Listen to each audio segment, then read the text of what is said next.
Welcome to this comprehensive guide on common broadcasting patterns in NumPy. Broadcasting is one of NumPy's most powerful features that allows you to perform operations on arrays of different shapes efficiently.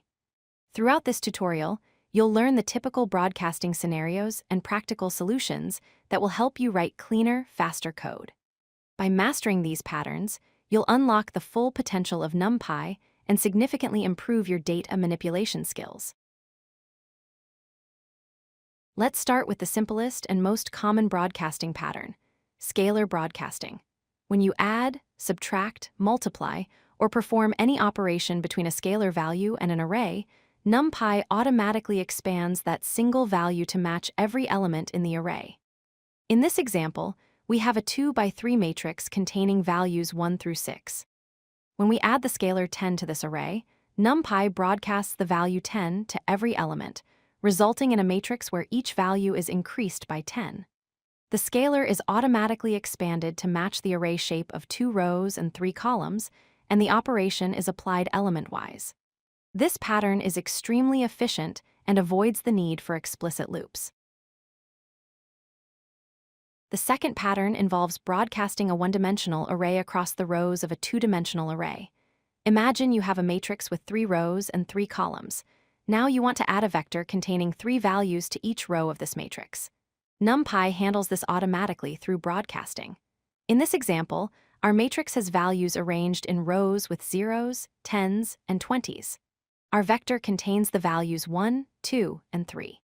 When we add them together, NumPy expands the vector from shape 3 to shape 1 by 3, then broadcasts it across all rows. The result is that each row of the matrix gets the vector added to it element-wise. This is particularly useful for operations like adding bias terms in neural networks or normalizing data. Column broadcasting is similar to row broadcasting, but works in the opposite direction. To broadcast a one-dimensional array across columns, you need to reshape it explicitly. In this example, we have a 3 by 3 matrix and want to add different values to each column. We create a vector with values 10, 20, and 30, then use the reshape method to transform it from shape 3 to shape 3 by 1. Alternatively, you can use NumPy's new axis constant, which adds a new dimension to your array. Once reshaped, the vector broadcasts across all columns of the matrix. Each column receives the corresponding value from the vector, transforming our matrix accordingly.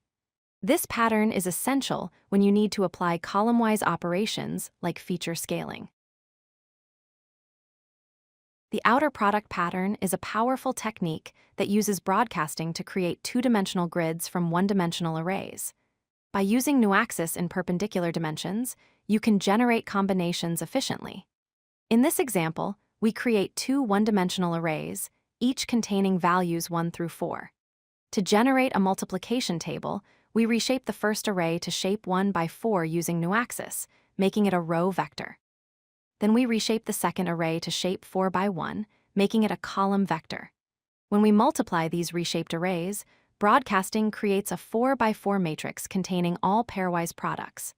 This pattern is extremely useful for creating coordinate grids, distance matrices, or any scenario where you need combinations of values from 2 arrays. The normalization pattern demonstrates broadcasting's practical application in data preprocessing, particularly in machine learning. Standardization involves subtracting the mean and dividing by the standard deviation for each feature. In this example, we have a data array with 3 rows and 2 columns, representing 3 samples with 2 features each. We calculate the mean and standard deviation along axis 0, which gives us 1 value per feature. These statistics automatically broadcast across all rows when we perform the normalization operation. Each feature column is independently centered around 0 with unit variance. This pattern is fundamental in machine learning preprocessing pipelines, ensuring that features are on comparable scales for better model performance. Conditional broadcasting combines NumPy's where function with broadcasting for powerful data transformations. The where function allows you to apply different operations based on conditions, and broadcasting extends this capability to arrays of different shapes. In this example, we have a 2 by 3 data array with values ranging from 5 to 30. We set a threshold value of 18. Using NumPy's where function, we check each element against this threshold.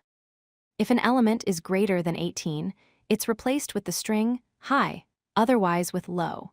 The scalar threshold broadcasts across the entire array for the comparison. This pattern is incredibly useful for categorizing data, creating masks, or applying different operations to different parts of your array based on conditions.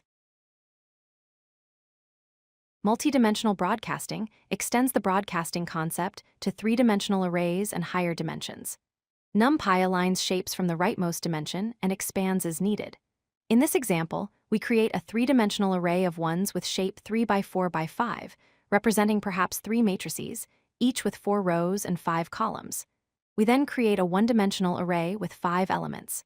When we add these arrays together, NumPy aligns the shapes from the right. The one-dimensional array with shape 5 matches the last dimension of the three-dimensional array. NumPy broadcasts the one-dimensional array across all 3 matrices and all 4 rows, adding its values to the last dimension. This pattern is essential when working with image data, video frames, or batch processing in deep learning. Understanding when broadcasting fails is just as important as knowing when it works. Broadcasting requires shape compatibility according to specific rules. In this example, we attempt to add 2 arrays with incompatible shapes. The first array has shape 1 by 3, representing a row vector with 3 elements. The second array has shape 4, a one-dimensional array with 4 elements.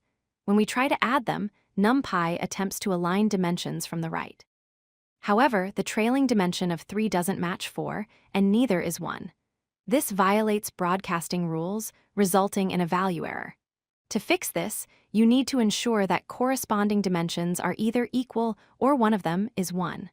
Always check your array shapes before operations to prevent such errors. Let's conclude with essential best practices for effective broadcasting. First, broadcasting is highly memory efficient because it avoids copying data. Operations happen at the C level without Python loops, making them extremely fast. Second, always verify array shapes before performing operations. Use the shape attribute to check dimensions and prevent unexpected errors. Third, use explicit reshaping with reshape or newAxis to make your broadcasting intentions clear. This improves code readability and helps others understand your logic. Finally, remember that broadcasting significantly outperforms Python loops, especially for large arrays. The performance gains can be substantial, often reducing computation time by orders of magnitude. By following these practices, you'll write efficient, readable NumPy code that leverages broadcasting's full power. If you like this video, hit that like button and don't forget to subscribe. Visit codelucky.com for more such useful content.